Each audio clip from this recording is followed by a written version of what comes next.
Vamos a dar inicio a un estudio acerca de este libro. Hace un par de semanas más o menos, cuando hablé con el pastor Kevin, le comenté que estábamos por terminar el libro de Éxodo y que tal vez él diga, ¿no?, que el libro sería recomendable poder estudiar, y él me sugirió que podamos ver Salmos. Entonces, yo acepté porque realmente para mí, hermanos, es un desafío predicar el Antiguo Testamento. Es una forma muy distinta. Incluso en el seminario no se hace mucho énfasis en cuanto a cómo se debe predicar el Antiguo Testamento. Es algo muy diferente al Nuevo Testamento. La forma de bosquejar y todo eso es para tener mucho más cuidado, sabiendo, hermanos, que todo lo que está en el Antiguo Testamento estaba también basado en el tiempo de la ley. Entonces, a base de eso, es bueno que nosotros sepamos interpretar correctamente las escrituras. En el caso de los salmos, vamos a ver muchos datos interesantes. Hoy día vamos a dar una pequeña introducción al libro, hermanos, y esto es muy importante. Se han debido dar cuenta, hermanos, que cada vez que empezamos un libro a estudiar o una carta, siempre vamos a tomarnos un tiempo para poder explicar brevemente en qué consiste tal vez el autor, la fecha, el contexto y algunos datos que son muy importantes para poder entender a profundidad las escrituras. Hace un breve tiempo el hermano Juan estaba dando inicio también a 2 Corintios, y si ustedes ven, hermanos, siempre vamos a hacer eso porque es necesario.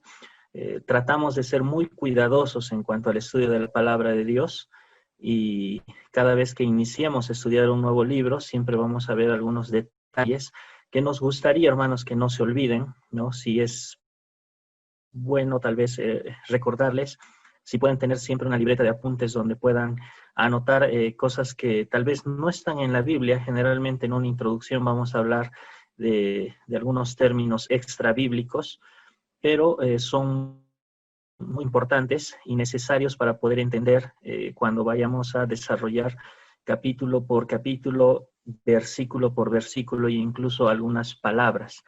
Hermanos, vamos a empezar entonces esta noche a hablar un poquito acerca del libro de los Salmos. Y ahí vamos a empezar por el título, ¿no? Vamos a empezar por el nombre que se le atribuye a este libro.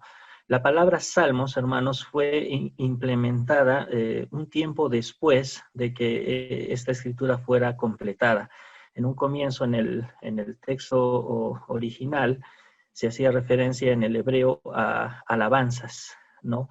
Y cambió el nombre a Salmos a través de la versión de la Biblia de la Septuaginta. Es una versión también que vemos mucho en el seminario, una de las primeras versiones que fue traducida y tal vez acertada en muchos sentidos, ¿no? Una traducción confiable. Y en esa traducción se le puso el nombre de Salmos a este libro.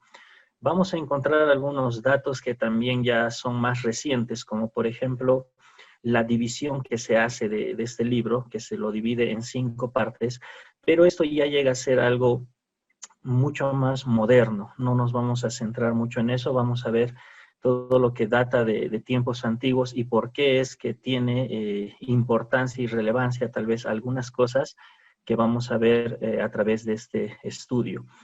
En cuanto al autor y la fecha, hermanos, Salmos ha sido compuesto por más de 7 escritores. Entre estos tenemos primeramente a David, con una gran mayoría de salmos.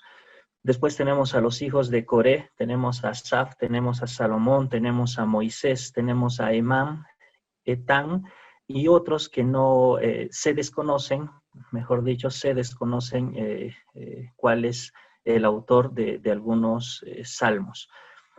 Los primeros salmos datan del año 1410 aproximadamente antes de Cristo y han tenido un intervalo de unos 900 años. Es decir, que los salmos, los 150 salmos han sido escritos en bastantes años, en diferentes épocas y por diferentes personas. Esto también nos ayuda a entender un poco, hermanos, cuando ya vamos a entrar a hablar acerca del contexto histórico. Estamos viendo el título de Salmos, de dónde proviene. Hemos visto lo que es el autor y la fecha, y ahora vamos a hablar un poquito acerca del contexto histórico de Salmos.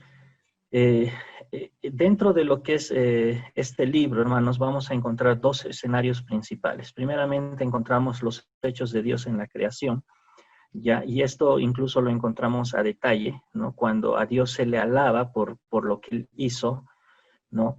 Y también encontramos detalles más específicos, como por ejemplo lo que es la misma creación del hombre. Cuando el salmista habla a Dios y le dice, tú me has conocido desde el vientre de mi madre, y empieza a mencionar al embrión. Son cosas muy interesantes y muy detalladas que nos hablan acerca de todo lo que Dios ha creado. Ese es uno de los contextos que vamos a ver en este libro. El segundo contexto, y tal vez que se ve con más amplitud, es la historia de Israel. Si nosotros vemos en nuestra Biblia, hermanos, vamos a ver muchas veces que tiene títulos puestos por el hombre, ¿no? Pero también, si usted ve, por ejemplo, en el capítulo 3, hermanos, si usted va a Salmos capítulo 3, va a encontrar tal vez en su Biblia un título grande que dice oración matutina de confianza en Dios. La mayoría de las Biblias tienen este título, tal vez tiene un título parecido, pero abajo tiene tal vez en cursivas o en otro tipo de letras, dice Salmo de David cuando huía de delante de Absalón, su hijo. Entonces, hermanos, cuando hablamos acerca del contexto histórico, tenemos que tomar en cuenta esta clase de títulos. ¿Por qué? Porque el primer título que hemos leído es algo mucho más moderno por una persona tal vez que ha intentado dividir por párrafos la Biblia, ¿no? Pero cuando vemos las letras más pequeñas que dicen Salmo de David, son títulos que datan desde mucho más antes. Son títulos que le dan confianza a que realmente estaban pasando estas cosas cuando se hacía esta oración. El título grande dice oración matutina y el título pequeño dice en qué momento pasa esta oración y dice cuando huía de delante de Absalón. Entonces, estos detalles nos van a ayudar mucho a poder entender el libro de los Salmos, hermanos. El propósito principal de este libro es producir alabanza y adoración apropiadas a Dios. Producir alabanza y adoración apropiadas a Dios. Hermanos, cuando hablamos de alabanza y adoración, estamos hablando de que todo debe ser dedicado al Señor. Nosotros vamos a alabar y vamos a adorar a Dios a través de nuestra vida por lo que Él es y por lo que Él hace. Esos son los atributos que nosotros debemos resaltar de Dios en cuanto a la adoración y a la alabanza. Los personajes que vemos, hermanos, los personajes principales que se mencionan en el libro de los Salmos son David. David resalta bastante en la mayoría de los Salmos, pero también, hermanos, tal vez de una forma más profunda, con un análisis más profundo, el centro sigue siendo nuestro Señor Jesucristo. Nosotros siempre decimos que la Biblia es cristocéntrica, que toda la Biblia habla de Cristo, y Salmos no es la excepción. Es más, una gran mayoría de textos que se usan en el Nuevo Testamento son sacados de los Salmos, es decir que hay muchos más versículos de Salmos en el Nuevo Testamento que cualquier otro libro. Tal vez se hace mención del Génesis, se hace mención del Éxodo, se hace mención de Isaías, pero en su gran mayoría los textos que se usan en el Nuevo Testamento es del libro de los Salmos. Esto también nos lleva a pensar cómo es que Cristo es nombrado a través de las profecías y también a través de la tipología. La tipología es algo que estudiamos también, hermanos, en el seminario, y nos enseña a distinguir cómo es que a través de alguna situación, de alguna persona, de alguna historia, se puede identificar a Cristo. Por ejemplo, David es un tipo de Cristo. David en algunas oraciones va a orar de tal forma que nosotros vamos a ver en la vida de David reflejado a nuestro Señor Jesucristo. Cuando él ora por el sufrimiento y en diferentes salmos nos vamos a dar cuenta a medida que vayamos estudiando cómo es que Cristo se va manifestando de diferentes formas, hermanos.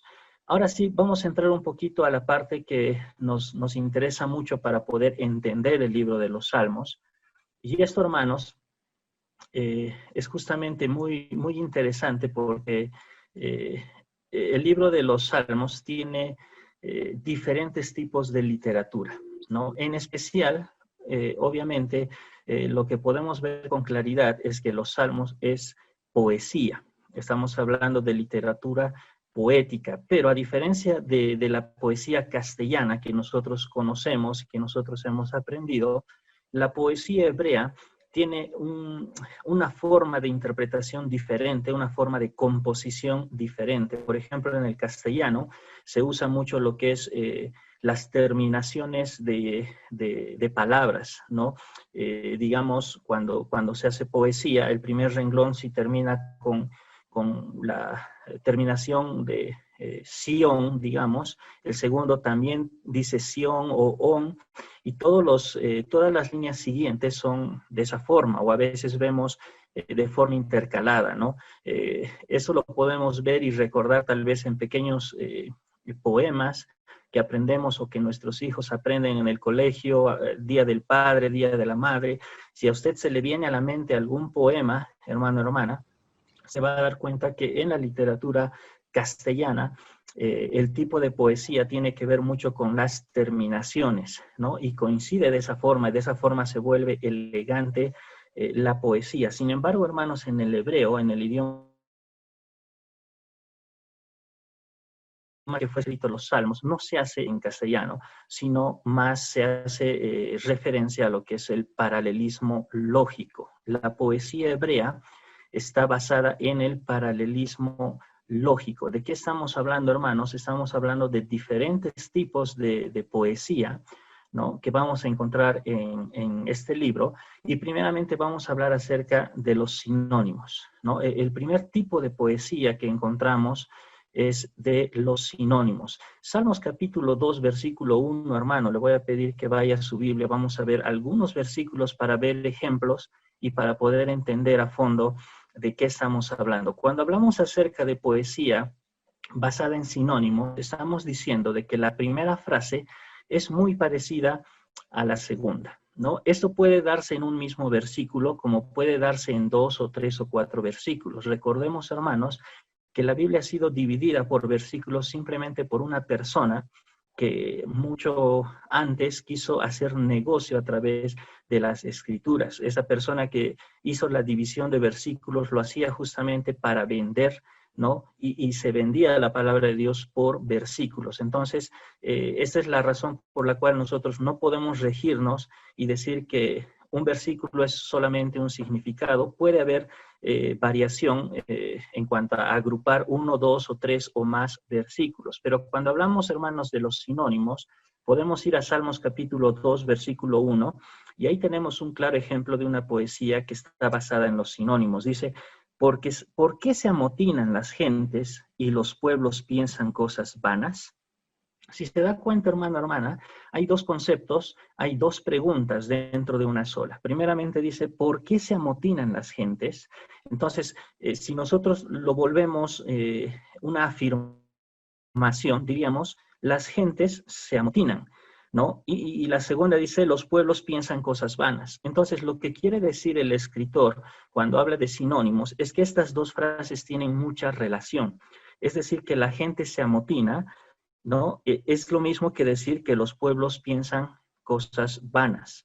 Entonces también podemos interpretarlo y decir, pues cuando la gente se amotina es porque piensa cosas vanas, ¿no? O decir cuando las personas piensan cosas vanas, por lo general se amotinan. Entonces, hermanos, cuando nosotros empezamos a entender este tipo de literatura, realmente encontramos mucha riqueza en el texto.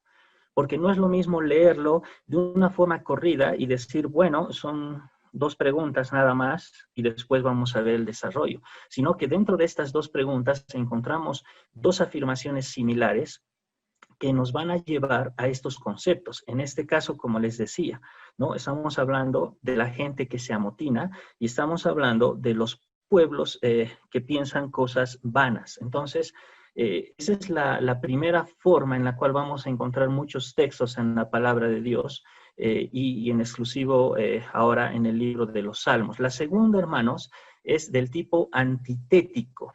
Antitético, no sé si he escuchado, yo primera vez que he escuchado esta palabra cuando estuve haciendo este estudio, pero esto, hermanos, hace referencia a que la primera frase se contrasta con la segunda. Salmos capítulo 1, versículo 6, ahí cuando finaliza el versículo 6 en el capítulo 1 dice, porque Jehová conoce el camino de los justos, mas la senda de los malos perecerá. Creo que no necesitamos explicar mucho cuando hablamos de este tipo de poesías. Dice que la primera frase contrasta a la segunda. Entonces, si notamos, la primera frase es positiva para nosotros y la segunda es negativa para aquellos que no andan en el camino correcto, aquellos que no son hijos de Dios. Entonces, ese es el segundo tipo de poesía que vamos a encontrar. ¿Por qué es importante, hermanos, ver estas cosas? Porque cuando no notamos este tipo de literatura, muchas veces podemos confundirnos o interpretar de manera incorrecta la palabra de Dios. El tercer tipo de literatura, hermanos, es el climático, ¿no? Poesía climática. Eso ya es un poquito más extenso y dice, la segunda frase explica una palabra de la primera frase o toda la primera frase. Vamos a Salmo capítulo 29 y vamos a entender un poquito más este concepto, ¿no? Cuando hablamos de poesía climática, hermanos, estamos hablando de que la primera frase va a ser desarrollada, va a ser tal vez explicada más ampliamente, ¿no? A través de lo que sigue. A veces no se trata de una frase, a veces se trata de una palabra, de un concepto. Salmos capítulo 29, fíjese, hermano, versículo 1 y 2. Primeramente el 1 dice, tributad a Jehová.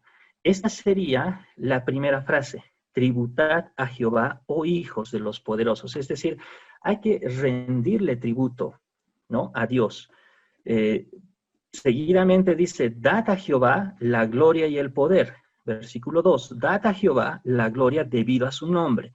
Adorad a Jehová en la hermosura de la santidad. Entonces, cuando hablamos acerca, hermanos, de la poesía climática, estamos hablando de que el autor nos está enseñando cómo rendir tributo a Jehová, en este caso, ¿no? El versículo 1 dice tributar a Jehová. Entonces, uno puede pensar y decir, ¿y cómo hago eso? Entonces, el autor empieza a decir las formas en las cuales podemos hacerlo, o por qué debemos hacerlo en este caso. Y dice, dad a Jehová la gloria y el poder. Estamos hablando de tributar a Dios por su gloria, por su poder, ¿no? Dice, dad a Jehová la gloria debidamente a su nombre. Primero por su poder, después por su nombre y después por su santidad. Entonces, este es un desarrollo un poquito más amplio, ¿no? Y este es un tipo de literatura que también vamos a encontrar en todo este libro. Ahora ya entrando, hermanos, en otro tipo de interpretación, vamos a encontrar algo aún un poco más amplio, que es el método introvertido, la poesía introvertida, ¿no? Y esto nos habla de que toda una unidad tiene un patrón. Tal vez aquí sí podemos verlo por capítulos, ¿no?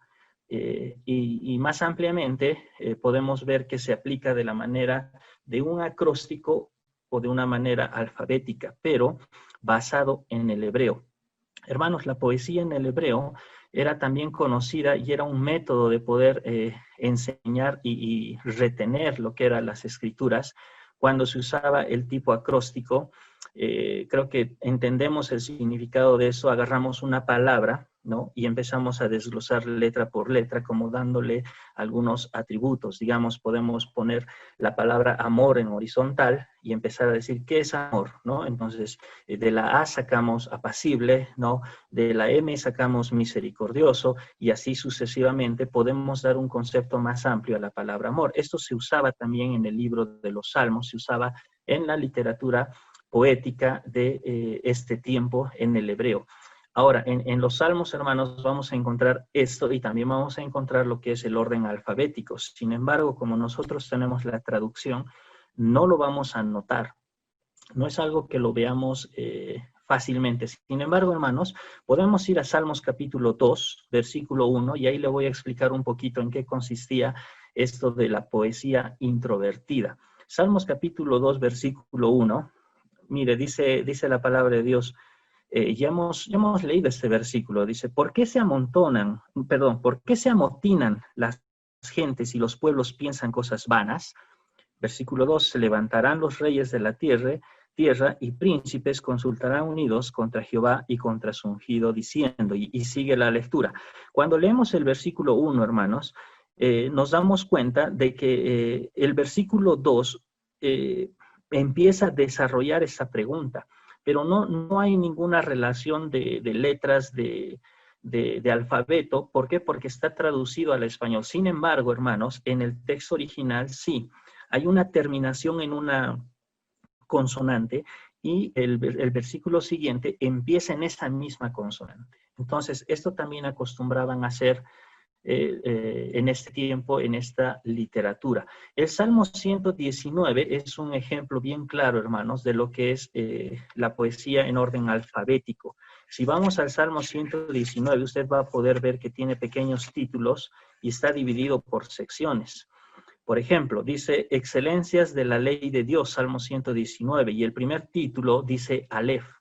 Esta es una consonante dentro del hebreo. En el hebreo, hermanos, encontramos 22 consonantes.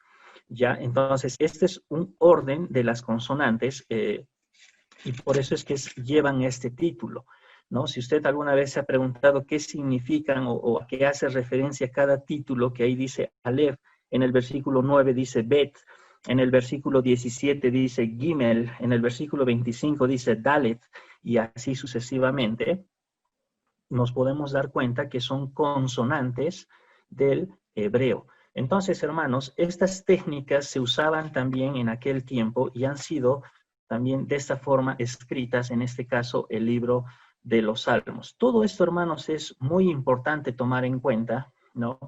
¿Por qué? Porque cuando nosotros estamos leyendo un salmo, tenemos que saber qué tipo de literatura se está usando, qué tipo de poesía se está usando. Así le vamos a dar la interpretación correcta. Incluso, hermanos, el libro de los Salmos muchas veces es el centro de las controversias. ¿Por qué? Porque vemos tal vez a David orando para que Dios castigue, para que Dios mate a sus enemigos, ¿no? Y si nosotros no sabemos discernir eso, podemos decir, pues, ¿qué clase de Dios es que quiere matar a la gente? ¿No? Es por eso, hermanos, que es muy importante dar énfasis al tipo de literatura, ¿no? Y también al contexto histórico y siempre recordar, como ya habíamos dicho, que este libro fue escrito en el tiempo de la ley y ahora estamos en el tiempo de la gracia. Algunos datos más, hermanos. Vamos a encontrar algunas palabras claves en el libro de los Salmos. Una de las que más se repite es justamente la palabra salmo, ¿no? Porque hace referencia a la alabanza. Dijimos que en el texto original era alabanza, ¿no? Se le da significado justamente porque eran los himnos que usaban los hijos de Israel para dirigirse a Dios Todopoderoso. La otra palabra que encontramos en varias ocasiones es la palabra Selah. Yo sé que la ha debido ver, hermanos, ahí en diferentes capítulos, cuando concluye, cuando empieza, ¿no? Y no se sabe con exactitud el significado primordial, el significado aplicable de esta palabra.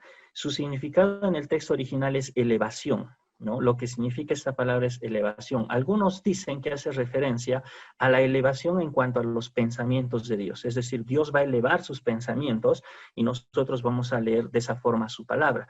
Pero una gran mayoría de expertos, teólogos, de estos hombres que se dedican tal vez a analizar mucho más el texto original y el hebreo, dicen que se refiere a una anotación musical, que lo más probable es que sea como una señal. Si ustedes han ido o han visto alguna vez por televisión a alguien que dirige una orquesta, hace diferentes movimientos con su mano. Entonces, más o menos ese es el significado que muchos creen que tiene esta palabra. Sin embargo, no es relevante porque lo que nos interesa en sí es el contenido de todo el salmo. No vamos a entrar en mucho detalle con respecto a esta palabra, pero sí es una que se repite mucho. Otra palabra que se repite mucho, y sobre todo en el Salmo 119, hermanos, es la palabra esperanza. Y habla en el sentido de esperar con expectativa. Si alguna vez usted tiene, hermano, esa aflicción de no saber qué hacer con una situación, de estar en muchos problemas, el Salmo 119 le va a enriquecer mucho, ¿no? Para que usted pueda ser una persona que espere con expectativa, ¿no?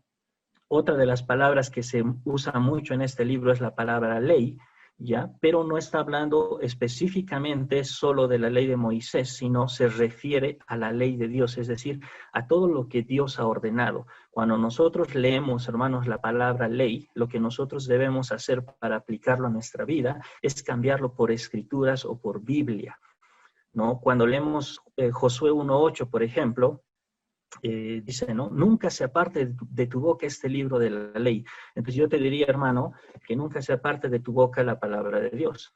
Que la Biblia nunca se aparte de tu boca. Esa sería la forma en la cual nosotros aplicamos hoy en día.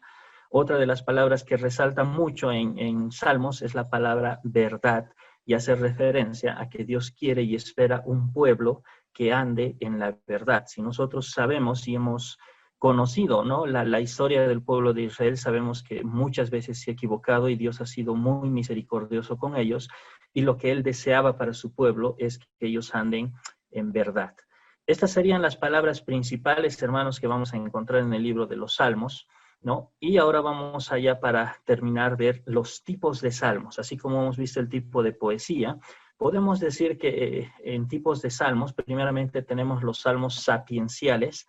Los salmos sapienciales son los que nos dan una instrucción para la vida diaria. ¿Ya? Ese es un salmo sapiencial, un salmo que nos va a dar sabiduría para guiar nuestras vidas. Hay tipos de salmos también del tipo lamentación, ¿no?